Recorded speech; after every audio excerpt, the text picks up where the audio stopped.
सीते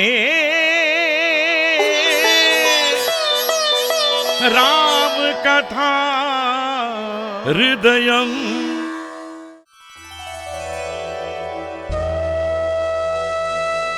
गुरुभ्यो नमः। सुखी भव, सुखी भव। दया कर आसीन कीजिए।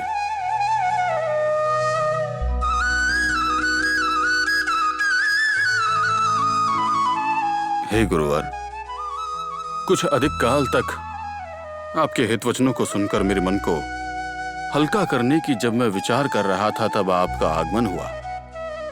यह अंधेरे में किसी को नंद दीप दिखने जैसा है, जो मुझे प्रफुल्लित करता है। हाँ गुरुवर, जब मेरे बच्चों का विवाह निर्धारित हो रहा था, तब मेरे मन में होने वाले संतोष का वर्णन करने के लिए मेरे पास कोई पद नहीं है गुरुवर। गुरुवर, ऐसा व्यतीत हो रहा था, एक तरफ आनंद था, दूसरी तरफ वियोग का दुख। इन दोनों भावनाओं का अनुभव करने वाले ही इसका अर्थ अच्छी तरह से समझ सकते हैं।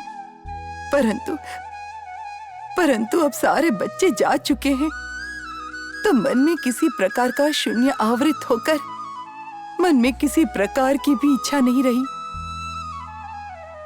बच्चों के साथ बिताए हुए क्षण स्मरण होकर मन में पीड़ा होती है। अब आप ही बताइए गुरुवर, आखिर ऐसी परिस्थिति में कितने समय तक रहा जा सकता है?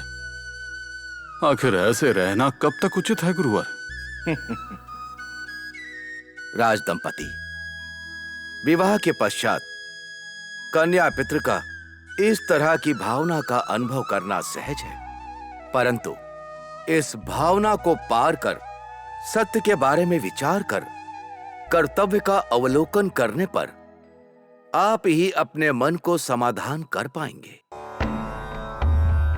कन्या का विवाह करना, पति के गृह विदा करना कर्तव्य और धर्म है। इसका परिपालन आपसे हुआ है। अपनी पुत्रियों के लिए सद्गुणवंत पतियों का शोध कर विवाह करने का उद्देश्य एक वंश को आगे बढ़ाना यही होता है ना? ऐसा पुण्य कार्य आपसे हुआ है। आपके कर्तव्यों को अत्युत्तम रूप से निर्वाहित करने की तृप्ति और गर्व को यदि आप विचार करें, तो आपको पीड़ित करने वाली शून्य भावना का परिहार होगा। ये सत्य है मुनीन्द्र, सत्य है। आपके कहे अनुसार आनंद एवं तृप्ति प्राप्ति कर आगे प्राप्त होने वाली सद्गति के लिए साधना का मार्ग शोध करना है। गुरुवर, ऐसी साधना के मार्ग को एक गुरु होने के नाते आपको ही दिखाना होगा। अवश्य। सूक्त काल और संदर्भ का अनुसरण कर साधना की दीक्षा आपको प्राप्त होगी। मैं निर्गमन करता हूं। सुखी भव, सुखी भव।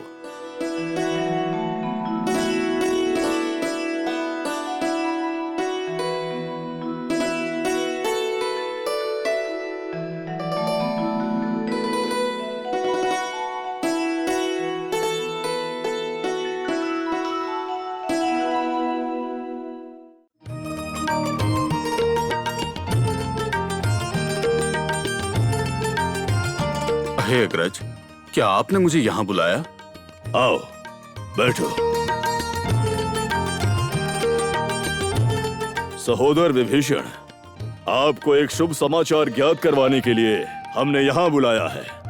लंका में शुभ समाचार का श्रोत कर कई दिन ही बीत चुके हैं।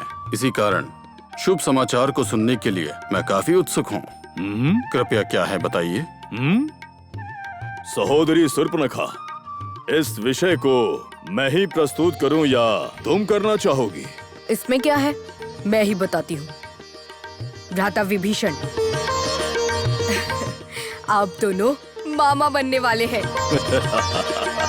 सुना ना विभीषण, हमारी सहोदरी माता बनने वाली है। अति संतोष हुआ, अति संतोष हुआ। सहोदरी उत्तम गुणों के शिशु को जन्म देकर तुम धन्य हो जाओ। हाँ सहोदरी, मेरे जैसे पराक्रमशाली शिशु को जन्म देकर महान माता बनो। ऐसे शुभ संदेश के संदर्भ में ही सही, पर आपके पति के दर्शन मुझे होंगे, ऐसा मेरा विचार था। परंतु आपके पति नहीं आए ऐसा प्रतीत होता है। हाँ भ्राताश्री, वो यहाँ नहीं आ पाए। इस संतोष के विषय को जानते ही वो संभ्रम की तैयारी में व्यस्त हो गए। इसीलिए मुझे आप दोनों को ये बात बताने की तुरंत इच्छा हुई, तो मैं भी आ गई। सहोदरी, शिशु के जन्म के पश्चात आपके स्वामी यहाँ अवश्य आएंगे। उसी क्षण उन्हें उपचार उपहार सब भेंट कर देंगे। अभी तुम निश्चिंत होकर अपने शिशु को इस लंका नगरी में ही जन्म दो। पहले शिशु को मायके में ही जन्म लेने दो। हाँ ठीक है, वैसा ही होगा। मैं विचार कर इस पर निर्धार करती हूँ। मैं यदि यहीं रहूंगी तो मेरे शिशु को आप जैसे सहोदरों के गुण प्राप्त होकर वो भी जगत विख्यात होगा, ऐसा व्यतीत होता है मुझे। यदि उसे जगत विख्यात होना है तो उसे मेरे जैसे गुण प्राप्त करने होंगे। विभीषण का गुण यदि कहीं उसे मिल गया तो केवल सूखे वचनों को व्यक्त कर लोगों को स्नेह देने वाला शिशु बन जाएगा। और यदि उसे कुंभकर्ण का गुण प्राप्त हुआ तो सदा निद्रा करने वाला शिशु बन जाएगा। बुद्धि और निद्रा का कोई अंग ना होकर प्रचंड पुरुष से परम सुख का अनुभव करने वाले केवल ये रावण ही है। हाँ भ्राताश्री, आपका कहा सही है। मेरे शिशु को आपके ही गुण मिलेंगे।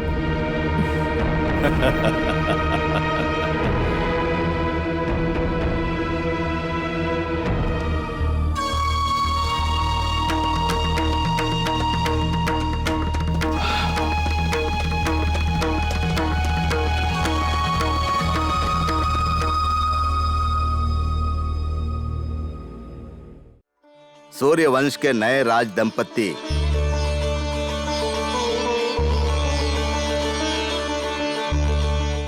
धर्म, अर्थ, काम और मोक्ष, ये चतुर्विध पुरुषार्थ एवं संपूर्ण साधन आपके जीवन के आदर्शों के द्वारा सकल सज्जनों को प्राप्त हो।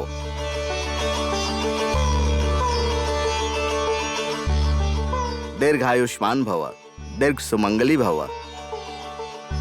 मंगल हो।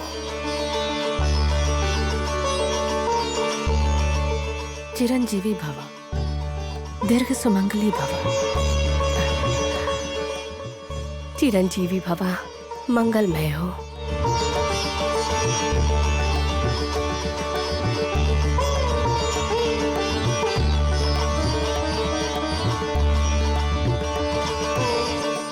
गृहस्थ आश्रम में प्रवेश करने वाले वधूवर,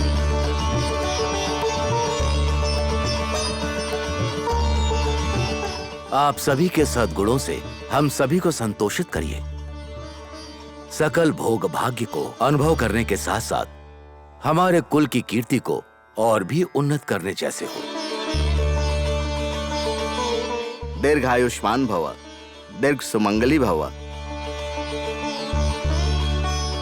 शुभ हो। चिरंजीवी भव, दीर्घ सुमंगली भव। चिरंजीवी भव, मंगलमय हो।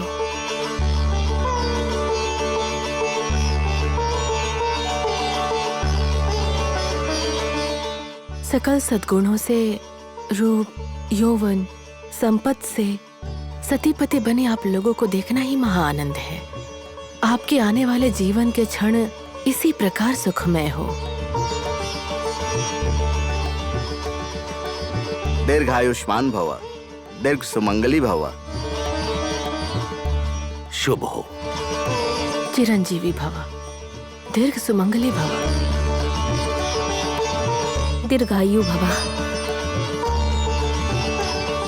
आयुष्मान भव, दीर्घ सुमंगली भव।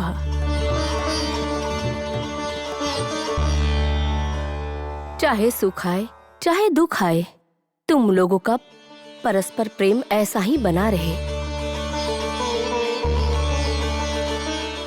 दीर्घायुष्मान भव, दीर्घ सुमंगली भव। शुभ हो।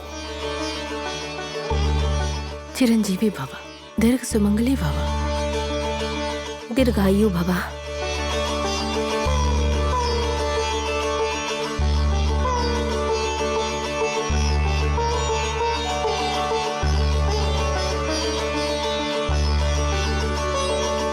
इस लोक के सभी दुर्लभ सुख, संपत्ति, भाग्य ये सब आपके हुए हैं। वैसे ही वृद्धि होती रहे। रामचंद्र, लक्ष्मण, भरत, शत्रुघ्न, आप लोगों के लिए 4 सुसज्जित अंतपुर यहीं सजे हुए हैं। यहीं से आपका दाम्पत्य जीवन आनंदमय रूप से प्रारंभ हो और हमारा रघुवंश विश्वविख्यात हो, विस्तरित हो।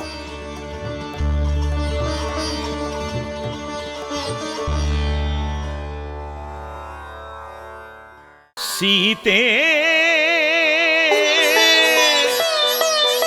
राम कथा हृदयं